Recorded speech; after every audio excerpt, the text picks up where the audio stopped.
আসসালামু আলাইকুম। পাকিস্তানের বিপক্ষে হতে যাচ্ছে বছরের প্রথম সিরিজ।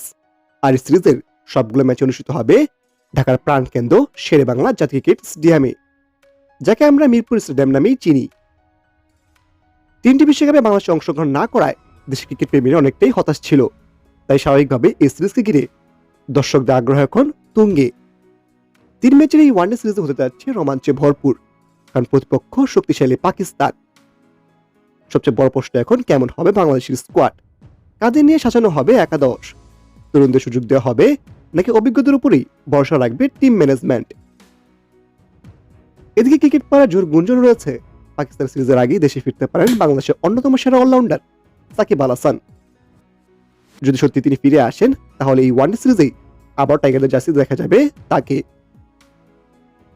সাকিবের অন্তর্ভুক্তি নিঃসন্দেহে দলকে দেবে বাড়তি আত্মবিশ্বাস ও ভারসাম্য। ব্যাট হাতে অভিজ্ঞতা আর বল হাতে কার্যকরী স্পিন, সব মিলে তিনি হতে পারেন সিরিজের বড় ফ্যাক্টর। এখন দেখার বিষয় চূড়ান্ত স্কোয়াডে কারা জায়গা পাচ্ছেন। তো দেরি না করে এক নজর দেখে দেব পাকিস্তানের বিপক্ষে ওয়ানডে সিরিজে কেমন হতে পারে বাংলাদেশের সম্ভাব্য ওয়ানডে স্কোয়াডটি। চলুন দেখে নেই এক নজরে। Number 1, Tanzid Hasan Tamim, opening batsman. Number 2, Mehedi Hasan Miraz, batting allrounder and captain. Number 3, Shamim Hossain Patwari, middle batsman.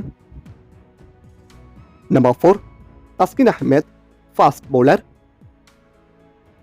Number 5, Liton Kumar Das, opening batsman. Number 6, Nahid Rana, fast bowler.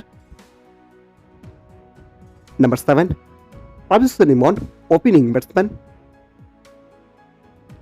Number 8, Soumya Sarkar, batting allrounder. Number 9, Mustafizur Rahman, fast bowler. Number 10, Shoriful Islam, fast bowler. Number 11, Nasum Ahmed, spin bowler. Number 12, Shakib Al Hasan, batting allrounder. Number 13, Rishad Hossain, bowling allrounder. Number 14, Najmul Shanto, one down batsman. And number 15, Tanzim Hasan Sakib, fast bowler.